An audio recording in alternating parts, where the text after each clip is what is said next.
Shalom, ada yang tanya lagi sama saya. Kita baca yuk. Shalom Bang, izin bertanya. Kita ini berdoa kepada siapa?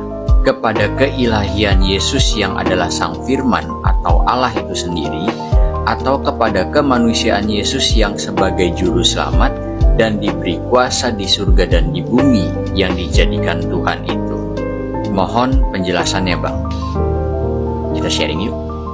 Pertama kita harus tahu bahwa berdoa itu adalah relasi atau berhubungan. Nah, orang tidak berelasi kepada orang lain dalam kodratnya, tetapi kita berelasi dalam pribadi.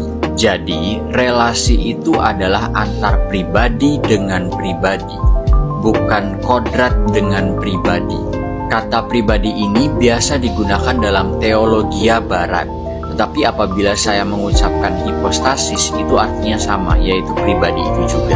Dan itu berasal dari teologi timur. Oke, sekarang kita kembali lagi. Nah, pribadi inilah yang menjadi subjek di dalam diri Kristus itu.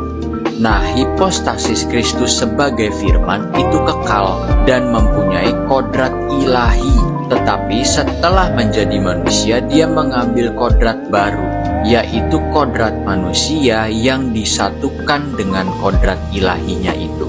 Tetapi yang berkarya, yang bertindak, yang beroperasi itu tetap hipostasis itu. Entah menggunakannya sebagai ilahi atau kodrat manusianya. Contoh ya, saat kebangkitan.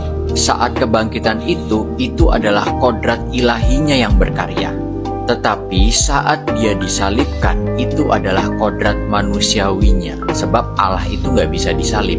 Atau saat dia menderita, itu adalah kodrat manusiawinya. Nah, tetapi yang mengalami ini semua, ini adalah hipostasisnya dengan menggunakan dua kodrat itu. Dan kita diperintah untuk berelasi dengan pribadi Yesus, hipostasis Yesus ini. Coba kita baca Kolose 2 ayat yang ke-9. Sebab dalam dialah berdiam secara jasmania seluruh kepenuhan kealahan. Dikatakan sebab dalam dia. Dia itu menunjuk satu orang, satu pribadi itu. Lanjutannya, berdiam secara jasmania. Berarti di dalam pribadi yang satu ini ada kodrat jasmania, yaitu kodrat manusia yang diambil dari Maria. Lanjutannya, seluruh kepunyaan Allah, artinya adalah seluruh totalitas Allah sepenuh-penuhnya, tidak ada yang kurang. Ada di dalam Yesus sebagai firman Allah. Jadi di dalam satu pribadi ini terdapat dua kodrat, kodrat manusia dan kodrat ilahi. Dan kita berelasi bukan pada dua kodrat ini, tapi kita berelasi pada hipostasisnya itu. Dalam hipostasis inilah, pribadi inilah terhadap kehendak, terhadap sarana berinteraksi pada makhluknya. Jadi kalau ditanya kita ini berdoa kepada keilahian Yesus saja, ya enggak. Tetapi kita ini menyembah berdoa pada hipostasisnya.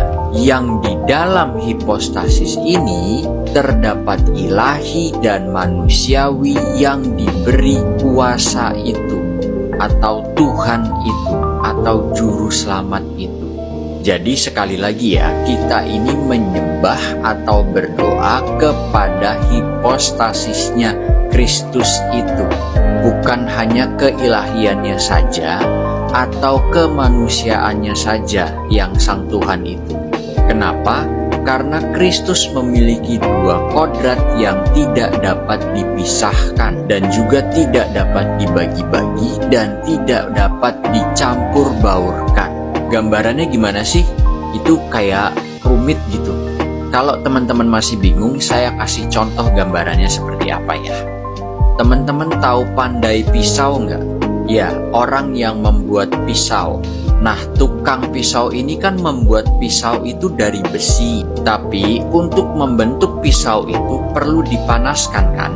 Sehingga ketika besi itu dipanasi oleh api, dia mengambil sifatnya api yang adalah panas itu. Makanya besi itu menjadi panas dan merah membara kan. Dan kalau teman-teman menyentuh besi itu, teman-teman pasti akan terbakar. Itu menunjukkan ada sifat api pada besi yang dipanaskan itu.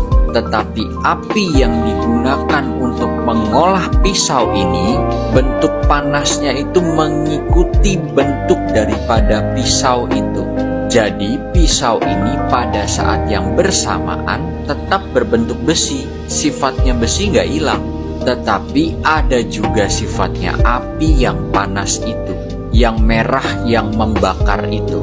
Nah, dalam keadaan itu, antara si api dan si besi tidak dapat dipisahkan, karena mereka ini menyatu menjadi satu, yaitu besi dan api. Panasnya api ini mengikuti polanya besi tersebut. Nah, demikianlah keilahian dan kemanusiaan Kristus. Makanya pada saat pisau itu dalam keadaan membara menyala-nyala, teman-teman gak bisa membedakan kan, yang mana apinya, yang mana besinya. Karena si pisau bersifat api dan si api berbentuk pisau. Demikianlah pada saat firman itu menjadi manusia, keilahiannya dan kemanusiaannya tidak dapat dipisahkan karena bersatu sedemikian rupa, tetapi tidak campur baur. Si api sifatnya tidak berubah menjadi besi. Api itu tetap membakar dan menyala membara. Sama seperti kemanusiaan Yesus tidak hilang, dia tetap manusia. Dan si besi, kodratnya juga tidak berubah menjadi api, dia tetap besi yang keras. Demikianlah sifat keilahian Sang Firman itu. Jadi yang manusia tidak bisa menjadi Allah, yang Allah juga tidak berubah menjadi manusia, tetapi keduanya dipersatukan dalam pribadi atau hipostasis yang satu itu.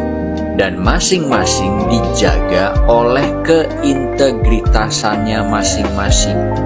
Sifat kealahannya dijaga oleh integritasnya, sifat kemanusiaannya juga dijaga oleh integritasnya, sehingga tidak bercampur baur menjadi satu. Jadi kalau ditanya, kita ini menyembah siapa? Kepada Allah Yesus atau kepada Tuhan Yesus? Kita menyembah pada pribadi dan hipostasis yang satu itu, di mana di dalam hipostasis itu terdapat dua kodrat, yaitu kodrat keilahiannya yang adalah Sang Firman tersebut, dan juga kodrat kemanusiaannya yang menjadi juru selamat dan diberi kuasa oleh Bapa sehingga menjadi Tuhan atau penguasa dari segala penguasa. Jadi demikian yang bisa saya sampaikan dalam topik kali ini. Tuhan Yesus memberkati.